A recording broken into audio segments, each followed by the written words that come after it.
반갑습니다. 좋은 하루 보내셨는지요?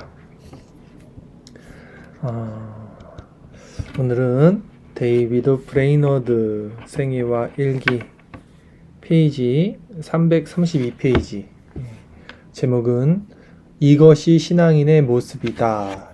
이것이 신앙인의 모습이다. 데이비드 브레이너드의 글을 보면 우리는 참 신앙인의 모습에 대한 어떤 경각심을 세운다고 그럴까요? 아니면 은혜를 누린다고 그럴까요? 그런 마음을 누립니다. 오늘도 이 밤에도 글을 통해서 참 신앙이 무엇인지 함께 은혜를 나누도록 하겠습니다. 자, 5월 1일 수요일, 하루의 절반 이상을 앉아 있을 수도 없을 만큼 몸이 힘들었다. 브레이너드 아직도 20대지만 몸이 상당히 안 좋죠. 하지만 때로 안간힘을 다해 하나님에 대한 글을 쓸 수 있었다. 지금 일기를 쓰는 거죠. 이런 것들이. 글을 쓴다는 것이. 더 하나님을 위해 살 수 없다는 것이 슬펐다. 제가 이게 밑줄을 그은 겁니다. 더 하나님을 위해 살 수 없다는 것이 슬펐다. 우리는 뭐가 슬픕니까, 여러분? 돈이 없어서 슬프고, 건강을 잃어서 슬프고, 관계가 틀어져서 슬프고, 일이 잘 안 풀려서 슬프고. 근데 브레이너드는 이렇게 하루에 반 이상을 앉아 있을 수도 없을 만큼 몸이 힘들었는데 뭐가 슬프냐고요? 더 하나님을 위해 살 수 없다는 거. 더 하나님을 위해 살 수 없다는 거. 이런 것이 정말, 이런 고백. 참 귀감이 됩니다. 저녁에 은밀한 기도 속에서 달콤함과 강렬함을 조금이나마 누렸다. 참 은혜를 소망하고 또 그 은혜를 누리는 이 모습, 정말 우리에게 도전이 됩니다. 5월 2일 목요일, 저녁에 몸이 조금 회복되어 숲속으로 산책을 나갔다. 묵상과 기도 속에서 평안한 시간을 누렸다.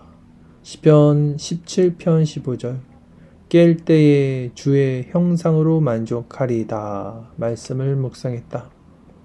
진정 소중한 말씀이다. 그 말씀으로 온 세상에 설교할 수 있기를 갈망했다. 온 세상이 내가 그 순간에 보고 맛보았던 소중한 하나님의 진리를 들을 수 있다면 마음이 녹아내릴 것 같았다. 생각이 명확해지고 영혼은 새 힘을 얻었다. 주님을 찬양한다. 오랫동안 이렇게 약한 몸으로 고통받았지만 마음만큼은 우울에 빠지지 않게 해주셨기 때문이다. 여기도 밑줄을 쳤죠? 온 세상이 내가 그 순간에 보고 맛보았던 소중한 하나님의 진리를 들을 수 있다면 마음이 녹아내릴 것 같았다. 생각이 명확해지고 영혼은 새 힘을 얻었다. 주님을 찬양한다. 하나님의 은혜를 맛본 사람들은 이런 고백을 할 것입니다. 5월 3일 금요일입니다. 오전에 몸과 마음 모두 조금이나마 생기를 느꼈다. 자유로움과 힘과 감미로운 기쁨을 기도 속에서 누렸다. 말을 달려 원주민들에게 가서 한동안을 보냈다. 저녁에 다시 숲속으로 돌아와 이사야 53장 10절, 여호와께서 그로 상함을 받게 하시기를 원하사란 말씀으로 평안한 묵상의 시간을 누렸다. 이사야 53장은 예수 그리스도를 예표하는 그런 장입니다. 여호와께서 그로 상함을 받게 하시기를 원하사. 다음 사흘 동안 브레이너드는 심하게 앓으면서 보냈다. 그러나 공적 예배와 개인 기도 시간에 성령의 도우심을 누렸다. 우울함에서 벗어나 있었다. 5월 7일 화요일, 황무지로 길을 떠날 채비를 하며 하루를 보냈다.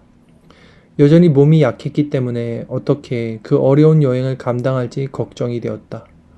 여행에서 하나님의 축복과 인도하심, 보호하심을 구하며 기도 속에서 한동안을 보냈다. 그러나 금식과 기도로 하루를 보내기에는 몸에 기력이 너무 부족했다. 지금 몸 상태가 너무 안 좋은데 이 상태에서 이제 어려운 여행을, 전도 여행이죠. 또 감당해야 되는 상황입니다. 그리고 이제 이후에 또 큰일이 일어나요. 자, 이거 좀 내용이 많은데 제가 한번 쭉 읽겠습니다. 다음날 브레이너드는 통역자와 함께 서스케하나로 길을 떠났다. 그는 무시무시한 황무지를 통과해 가는 동안 많은 고통과 피로와 싸워야 했다. 숲속에서 하룻밤을 보낸 뒤 북동쪽에서 불어오는 폭풍을 맞았다. 그로 인해 거의 죽을 위험에 처하기도 했다. 은신처도 없는 데다 한 치 앞도 볼 수 없을 만큼 심한 폭우가 쏟아져 불도 피울 수 없는 상황이었다. 그곳에서 길을 멈추는 것이 오히려 더 상황을 악화시킬 것이라고 판단했다. 그래서 어딘가 비를 피할 만한 곳을 찾기를 기대하며 계속 앞으로 나가기로 했다. 은신처를 발견하지 못할 경우 그대로 밤을 새며 길을 간다는 것은 그의 체력이 도저히 감당할 수 없는 상황이었다. 그러나 두 사람의 말이 모두 먹이 부족으로 전날 밤에 보냈던 곳에서 독초를 먹은 바람에 탈이 나고 말았다. 그래서 말을 탈 수도 앞장세워 갈 수도 없는 상황이 되어버렸다. 할 수 없이 말을 끌고 걸어서 길을 갔다.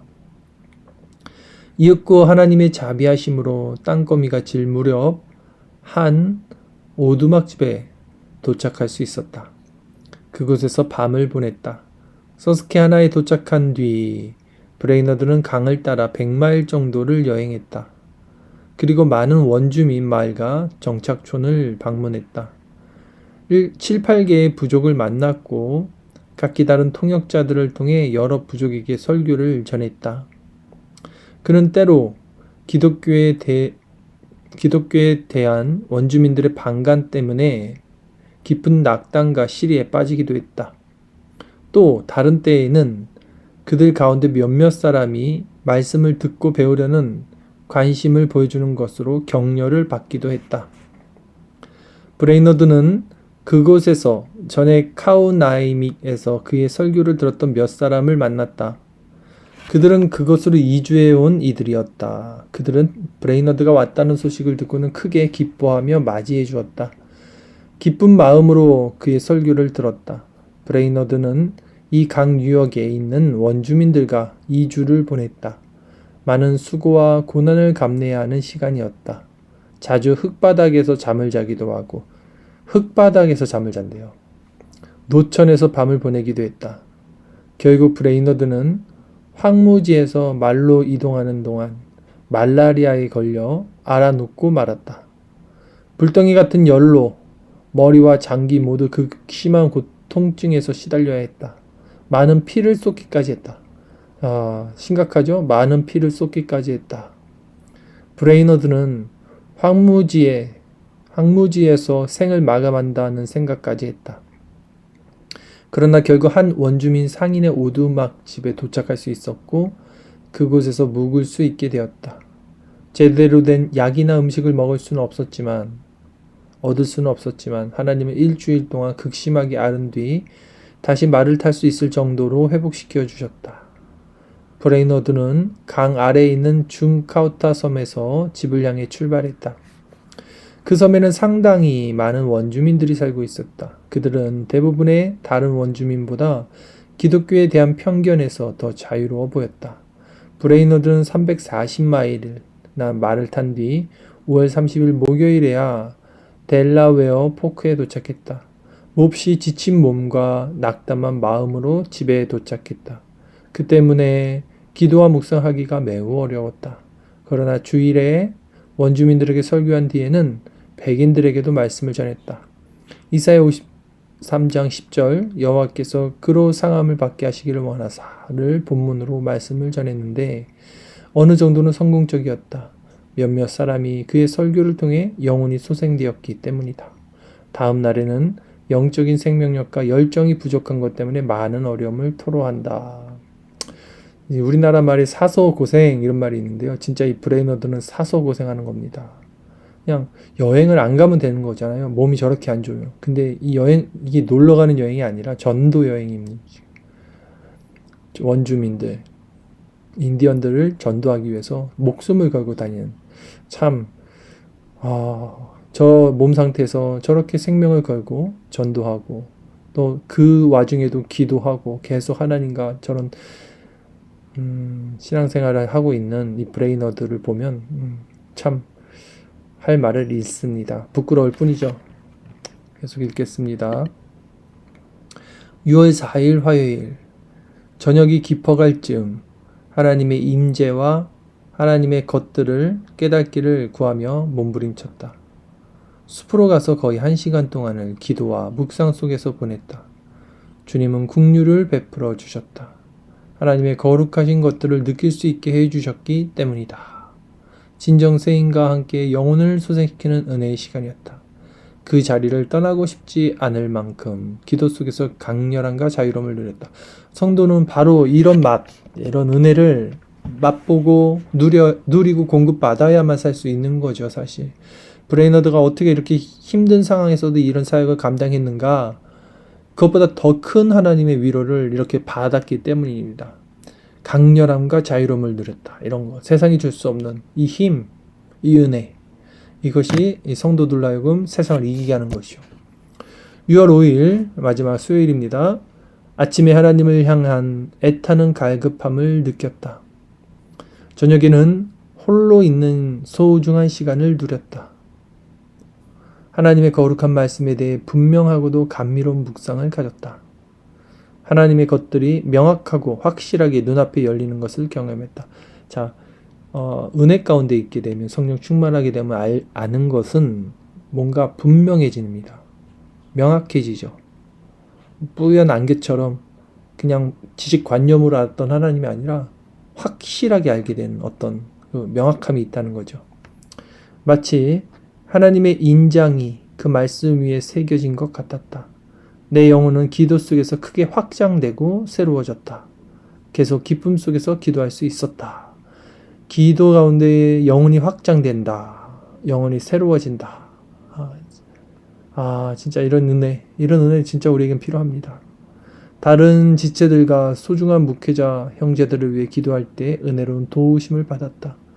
그런 큰 행복을 누리게 하신 하나님을 찬양한다. 오 선하시고 참으로 거룩하시며 가장 아름다우신 분을 닮아가는 신비를 선명하게 깨닫게 하시다니 이 얼마나 감미롭고 소중한 은혜란 말인가. 지금 하나님의 성품을 성령을 통해서 알게 되니까 그게 너무 감미롭고 소중한 은혜다라고 말하는 거예요. 오 피조물이 자기를 지으신 위대한 창조자를 닮아가는 것이 어떻게 가능할까? 그 하나님과 닮아간다는 것은 얼마나 복된 일인가. 주님, 제가 당신을 더 많이 닮아가게 하소서. 깰 때 주의 형상으로 만족하리다. 완전 다르죠? 이분이 갖고 있는 신앙은 정말 성령 충만입니다. 우리가 그리고 지향하고 우리도 반드시 맛봐야 되는 그런 지점입니다. 오늘도 이 글을 통해서 하나님을 더 찾고 우리 자신의 죄를 회개하고 또 성령을 의지하고 함께 그렇게 나가는 시간 갖도록 하겠습니다.